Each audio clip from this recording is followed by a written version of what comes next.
downhill. Never has a bicycle moved so fast through such technically challenging terrain. A racer must leave nothing on the hill, having to deliver total precision through rock and route that wants to ruin you physically and break you mentally. Victory, a matter of tenths of a second. This is downhill, one of the most violent two-wheel sports in the world.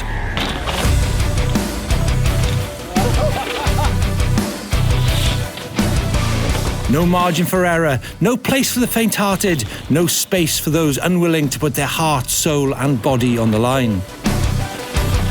The downhill bike is an incredibly sophisticated machine designed to be ridden really fast in any part of the world. Right, Brosnan, heads down towards the line. Yet to win a World Cup race requires something that little bit special. Canyon have made one such exclusive winning bike. It's called the Sender. But how do you design and create a bicycle that can deliver in such diverse mountain environments? In this video, we investigate the creation of Canyon Sender CFR. Downhill then is a cruel sport, technically acute, physically bruising, often mentally disturbing. In modern day sporting terms, it's a bit of an enigma, because let's face it, a World Cup downhill race can and will be won when the surfaces are changeable, the riders have different physiques, the bike's incredibly different, and often the wind blowing at different speeds at different times of the day, with line choices sometimes many feet apart. Downhill, it's a bit of a mystery. When you talk to someone that see our sports, people believe that we are just crazy people. There's nothing quite like winning a World Cup. There's zero room or margin for error. Oh, I lost the front. Everything has to be switched on that day to win.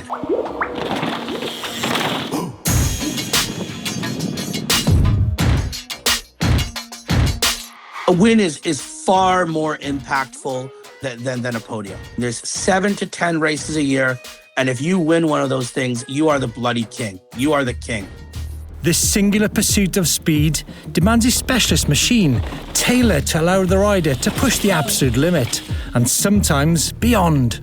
The competition between the biggest bike companies in the industry to find every hundredth of a second is fierce. No stone left unturned. In this film, we take an in-depth look through our friends at Canyon and go behind the scenes to find out exactly how you go about making one of the fastest downhill bikes in the world. So what does it take to win a World Cup race? One man who knows this better than most is multiple downhill world champion and Canyon factory downhill team manager, Fabien Barel. First of all, you need talent. So you need the technical skills to be able to achieve what you do. You need to have a really good physical preparation and a solid capacity to hold your run. You need to have a minimum of coaching to be able to apply a real tactic of racing within your run in terms of strategy. The fourth parameter is one of the most important, which is obviously the mental access to exceed the excellence of what you are capable to do. And the fifth parameter is what we are here today to be able to loop out with the discussion we have now, is mechanically being in capacity to be on top with the prime product that will give you the best advantage to your competitors. The tracks we ride are the gnarliest, craziest tracks. I think a lot of people, if they walk down, they probably don't really find some of it rideable at all. And we know every pebble on the whole track, like 3 minutes down. Like, we know every single route. We know how the dirt changes from one corner to the next. Like an inch to the left or right could mean you crashed.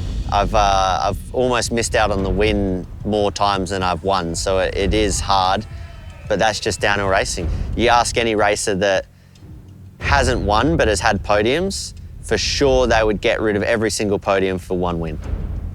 Guaranteed.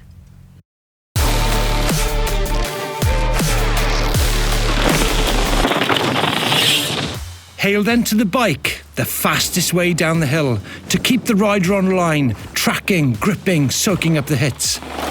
But more than this, a bike whereby, if designed right, the rider can generate speed from the most brutal and varied grounds. Riding downhill is a bit a similar thing where the bike has to be the perfect continuation of your body to be able to give you back the information from the terrain that keeps you the most stable through the impact and optimize the grip to go down the hill the fastest you can. You want to gain speed, but there is some of the details you want to feel to generate the speed and some of the details you don't. You need to find the perfect compromise for the bike to react the way you want in every different passages. And this is the whole complexity of developing the perfect chassis.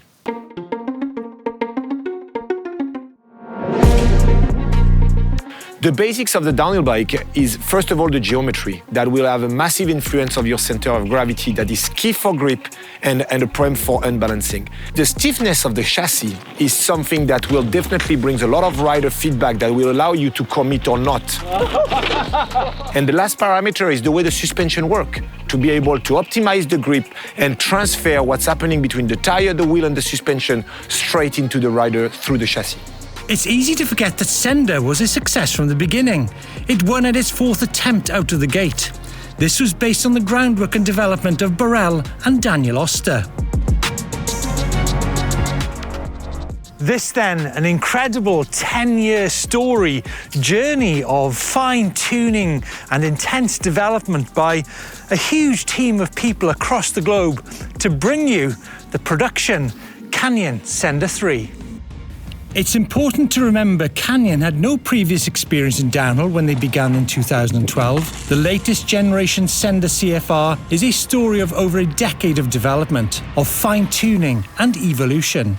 Launched in 2016, the original Sender was Canyon's first attempt at a downhill bike. It featured triple-phase suspension, now used on all of Canyon's full suspension bikes. It came with 27.5 wheels, air suspension, chainstay adjust, a big reach and a long wheelbase. It was silent, lively, a pump-and-go flying machine for racers designed to be ridden hard and fast in any part of the world.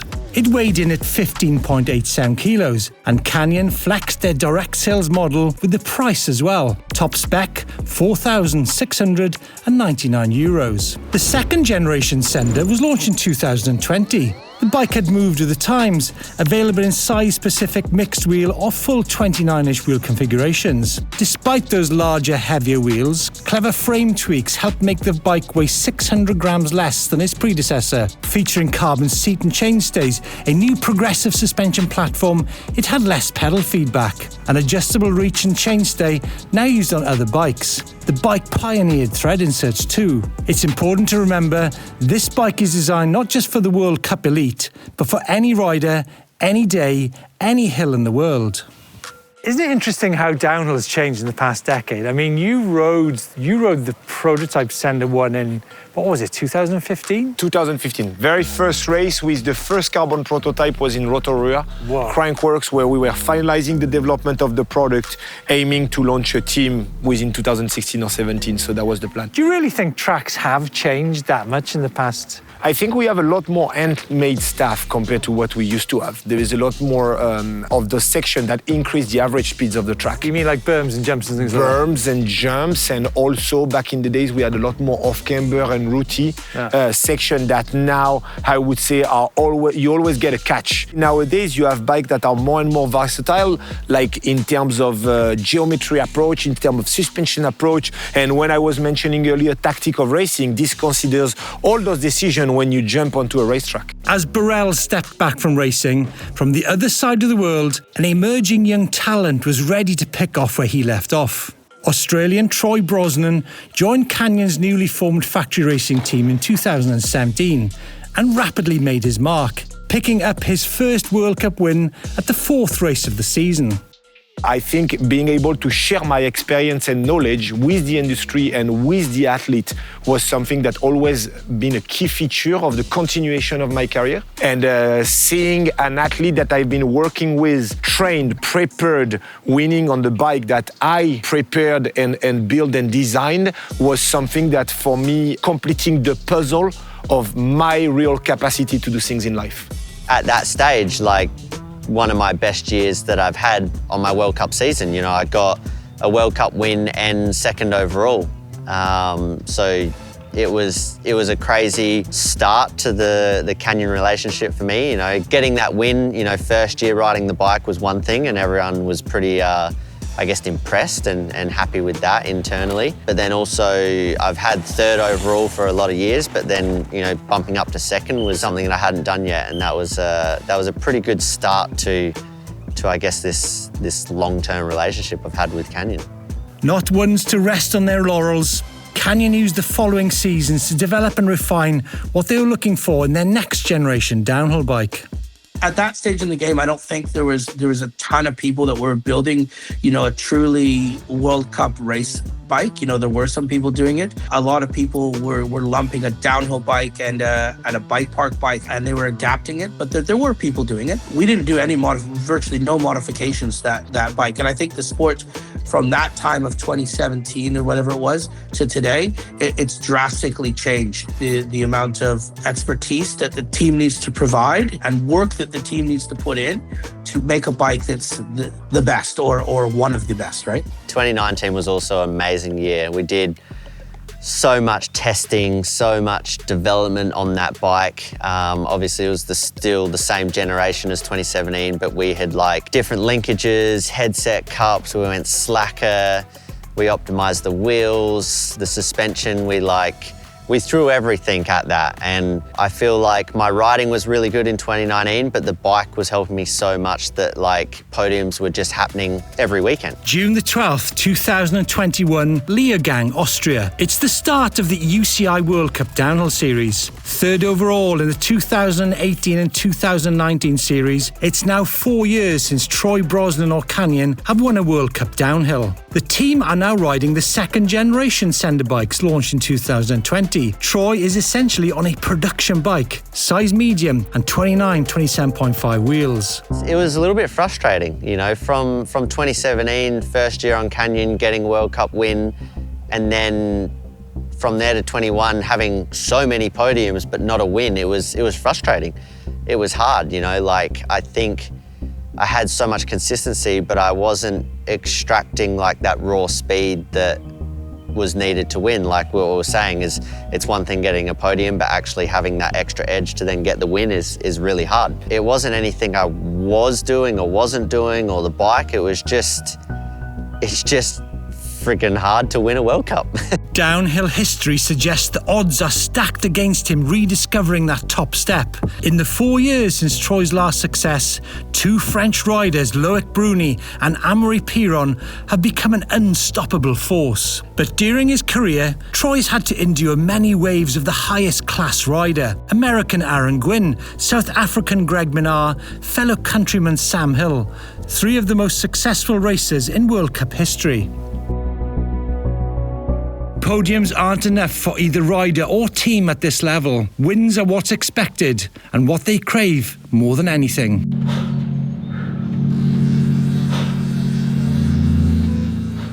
I guess sometimes when you come to a race and you're so like focused in, it's almost like nothing can go wrong.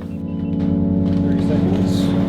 You know, like I didn't crash that weekend, I didn't have any moments. I had every run I was on the right line and didn't mess up, and that just fully progressed into the race run. Even though it dried out a lot and I decided to run dry tyres when the woods were still wet, I still hit every single high line, stayed out of all the ruts, and it just worked, and that's what got me the win. So it was like a big relief. The whole team was pretty happy that day.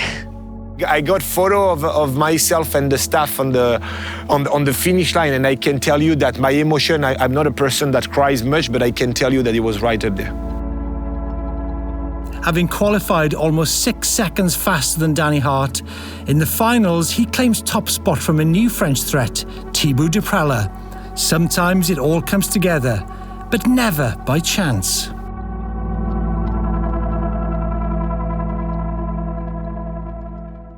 Whilst the 2021 racing unfolds, the Canyon development team of designers and engineers are already planning Sender 3. The changing nature of tracks, the speed of the French all requires that nobody stands still. It's a constant process of feedback.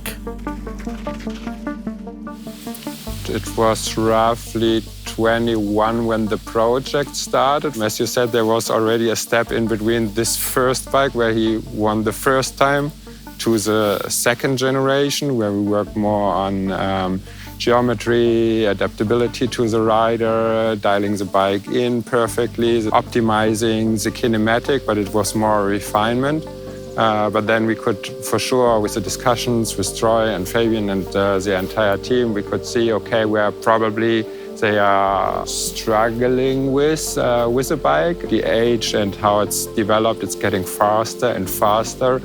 The iterational steps of the bikes, some teams even just on prototype bikes, not production bikes anymore. So the changes that are made to the bikes and the evolutionary steps of all the details and the adjustments going faster and faster. So normally the product manager and the engineer being in close contact with the team, so with the team management, but also the rider, but also super important, the mechanics.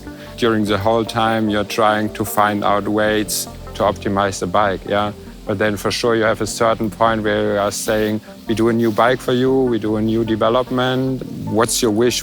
What do you want to change or expect from the new bike? We looked at all of this and then started to build prototypes. The team are hungry for change, for more success, for more speed. The process of creating a new race bike, a World Cup winning bike, is now large in people's minds. As soon as we've launched second generation Sender, we basically already got together thinking, where can we improve the bike to make it future ready for the progression of racing? We gathered everyone within the factory team, within the company, customer service, R&D, together to basically evaluate what ideas would everyone within our structure have to make our bike faster. With ideas being gathered, it's clear that Sender 3 will be radically different. Behind the scenes and under the strictest secrecy, the Sender 3 begins its journey. Jan Erhard has been building and creating a very special test bike from which the team will gather data. We quickly felt like it doesn't make sense to basically just start on improving or doing a gradual improvement to the existing bike, as racing has changed so much. So that basically led us to say, okay, we just want to start with a blank slate. We want to make up our own opinions, and basically, we started building the first mule around May, June in 2022. They're basically intended to be a tool to be able to evaluate different parameters of the ride characteristics independent from each other. Well, the goal of the mule obviously was to have the most versatile bike to be able to, I would say, analyze all parameters, which include obviously axle wheel pass all the way to compression ratio on to anti-rise and anti-squat, and find, I would say, the best combo, the best puzzle that would give us the rider's expectation. And we obviously had benchmark and had benchmark bikes, and we wanted through that mule to fulfill those benchmark and try to cross over parameters. The first time I saw the bike, I was like, oh boy, what did you do, Jan? And at the beginning, we didn't call it the mule, we call it Frankenstein. To be honest, when he sent us and the mechanic the documentation, how to work out things with the bikes and how to build up the different parameters of the bike was already mind-blowing. But the global combination and the amount of information we have got with testing with that product has been a game changer for us. We built the bike to allow 5 different axle path shapes. We could basically, a part of axle path leverage ratio, we could modify chainstay length, we could modify reach, we could even fit in a gearbox. We can do I guess this was 4 or 5 different idler positions for having less or more anti-squat, then more anti-rise, less anti-rise. We figure out different ways to set up that. You can figure it out on a computer and it looks totally fine, but then you go riding and it's oh, that. So it's totally dead. So the same with the suspension sometimes, because we do suspension design for the rear kinematic, and the suspension suppliers do the suspension design for the shock or the fork, and they just see the graphs and then feel oh, that could be good. but I guess they also go for riding and it's like, don't feel that good. So I guess we have to figure out sometimes that not only the thing that you have on the computer is really good, you have to go outside, riding it, feel it, and then get the feedback back in. Before we move to data acquisition, we always go basically by ride feel, having the riders getting used to the bike, making them familiar with the bike, and then for sure we time them. I mean, it's all about time, and it's about fraction of seconds. So before we dig into data acquisition and all that to fine-tune shocks, etc., we basically go by feel and by time. And so these have been the crucial influencing factors when determining the performance of the different settings. For me, it was actually a huge relief, when we've been with testing in San Romolo and we've went through several settings. Once I got a call from Fab right from the hill in San Romolo where he said, hey, now I adjusted the bike in a way that I cannot reach its limits in San Romolo racetrack, and that's where I really thought for myself oh damn, job done. The mule has proved invaluable to examine certain characteristics and has enabled them to make key decisions on suspension design. More than this, to determine the influence of axle path on suspension performance.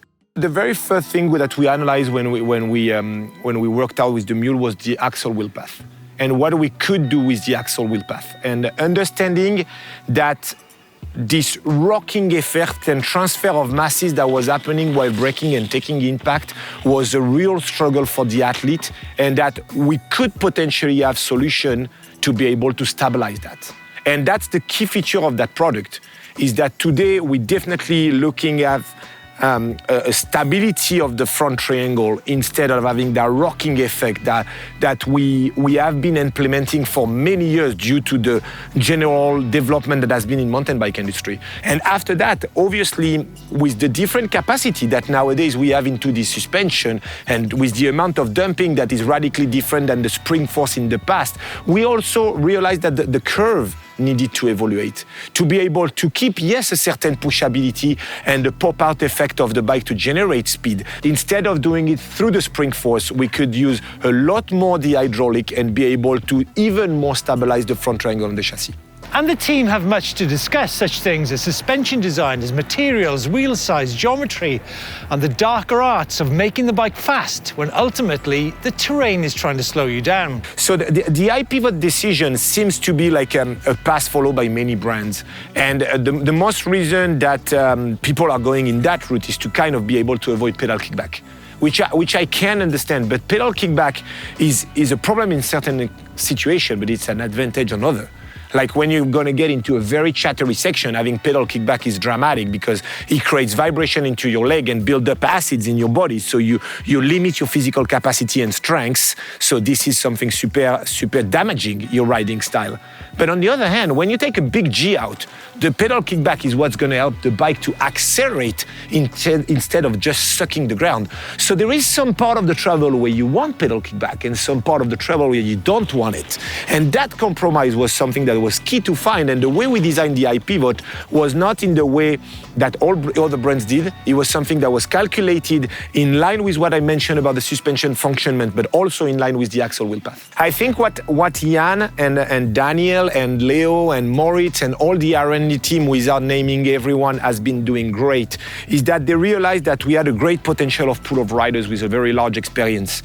And they have me in the middle that can kind of cross over the information. And I think after many years of that project within Canyon, which is more than 10 years, that communication is fully transparent and clear.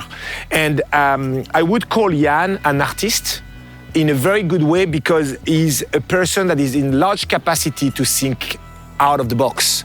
By 2023, Sender 3 is well on its way. A 3D printed bike early in 23 and a first sample delivered by December 23. This is Fabian's prototype.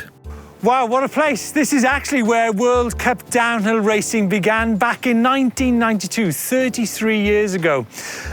This is the prototype 2024 Fabian's bike, and you can see The backbone to this bike is the incredible frame. Just look at the fine detail on this frame. So what we've got here is high impact technology carbon, polymer fiber reinforced, it's got Vectran. This bike is lower slung, it's got lower center of gravity, which leads to better stability. So looking at some of the fine details here, you've got the high pivot and idler located above the bottom bracket. Improved rear suspension kinematics for better traction and control. Updated geometry on Sender 3, which actually includes a higher stack on the bike, which gives you better control on some of the steeper tracks. Next up is the reach. Quite interesting actually that Troy has ridden different size canyons in the past 7 years on the World Cup downhill circuit. The reach is now increased on this bike, but linked to that is the fact you can actually adjust it too. And one final bit of quick detail is this bike is actually MX only. If you look back at Sender 1 was 27.5 front and rear, Sender 2 was 29 or 29, 27.5. But like I said, this is MX only. Having proven itself in testing, the team riders were desperate to try the bikes out on the world stage. From the second that 2023 final race finished, it was just like, all right, give it to me, I'm ready. Instantly, my whole, I guess, feelings, confidence, everything just exaggerated, and I started riding really fast. This bike has been a massive step forward for me and I guess the whole team. The day that bike arrived, it was game on. Every day on that bike, riding, trying things, testing, and just getting used to it. The moment we got on it, Luca and myself both got on the podium at Fort William, so that was speaking volumes on how well this bike performs, and all we had was an off-season on it. We just had less than 6 months to ride it, and then we show up at the first World Cup and we both get on the podium. Mont-Sainte-Anne's like arguably one of the most iconic tracks. It's been around forever. If you win Mont-Sainte-Anne or Fort William or Leger, it's one of the classics, right? Winning one of those classics, to a rider, I think it feels more special. He's fastest by 0.4 of a second, Troy Brosnan. I don't know what to say. I wasn't expecting it. Miss World Champs and a World Cup, to have my daughter back in Australia, and then I just really wanted to race my bike again. You know, as much as home and family is the most important thing, I absolutely love racing my bike. He's faster by 0.8 of a second, Troy Brosnan here in Mont-Sainte-Anne. The speed just came, you know. I think because I was having so much fun and I really, really wanted to ride my bike, the speed just got brought up without me even realizing, and then yeah, I did what I did. Brosnan, is he on track to take his first win since 2021? Is he going to take the win? Troy Brosnan takes the win by 0.06 of a second in Mont-Sainte-Anne. Wow. Long after the taste of champagne has faded, the fastest bike in the world has made it into production. What used to be the reserve of the chosen few is now available to all. I think this bike is a really interesting bike because it actually represents 10 years of intense change at the highest level of World Cup downhill racing. Now, I actually rode the first production Sender in 2016. I was with a team in Nice when they did their first test camps. So to see what the team has been through in that decade, we've seen different wheel size changes from 26 to 27.5 to 29. We've seen the arrival of some crazy French racers in Loic Bruni and Amaury Piron. We've seen the tracks change. And to keep on pace of all those changes and deliver a fast downhill bike is a really difficult business to do. Hence the huge team behind Canyon, which have helped develop this bike. The mule bikes, the different axle paths, the bottom brackets, the leverage ratios, the high pivot, the pedal kickback. There is so much detail that has gone into this bike. But the bottom line is that this bike is actually the bike ridden by the Canyon factory racing team, and it's available to you, the rider. Okay, what actually makes the Canyon Sender 3 such a phenomenally fast downhill bike? What are the fine details at play here? Well, you've got a frame which has got just the right blend of flexness to stiffness, the compliance, which is something that's been evaluated over many, many years to give the rider comfort, which, let's face it, are very, very beaten up grounds. The Sender 3 has got a more rearward axle path, which which actually gives you more stability in the big breakers. The pedal kickback on this bike has been fine-tuned, so there's just the right amount of pressure available through the pedals and the frame to enable you, the rider, to generate speed through very difficult, choppy terrain when actually there's no place to pedal or gain momentum. The linkage design maintains a low anti-rise. The reason for this is to maximize traction and stability when braking. 130% anti-rise keeps the rider weight evenly distributed between the tyres when braking, but because of the supple high pivot design, stays active and won't pack up when going hard into rough corners. And there's more. A bottom bracket height plus or minus 5mm. Does that really make a huge difference? Yes, it does. You can go ground hugging or higher with more pedal clearance and more responsive in corners. Independent progression adjusts 32.7% for plush bump sucking suspension, or ramp it up to 37% to deal with the super big it hits at speed. But look, let's not forget, this is a package. It's not just the frame or the dynamics of the bike, it's actually the components which are bolted onto the bike as well. And just need to point out that the team were really eager to show us the details of how this bike is so easy to work on for the privateer racer when out racing in different parts of the world. It's also for the privateers, like you have an easy bolt access, so you can check everything without taking anything apart, as well as the shock is a bit hidden, and we opted for a special tool to provide with the customer. There's no track like another. World Cup or even local races differ a lot in terms of ground and whatnot, as well as like the racer and the person riding the bike. So we opted for a lot of tunability. So you can change your reach, change like your BB height progression to make it fit your riding style and even the track that you ride. When it comes to the components, they really paid fine attention to that, such things as the aluminium DT wheels, Assegai downhill casing tyres, obviously, and then little things such as, you know, the really stealth ergon seat on there, proper downhill grips for all weather conditions.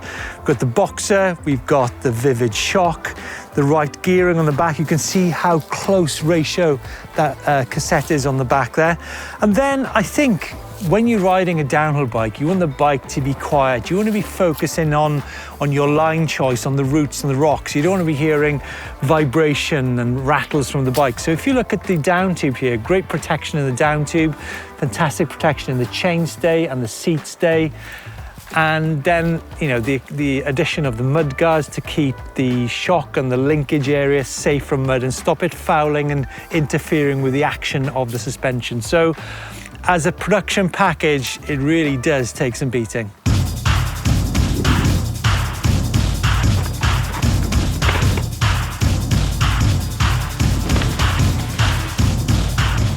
We've talked past and we've talked present, but what about future?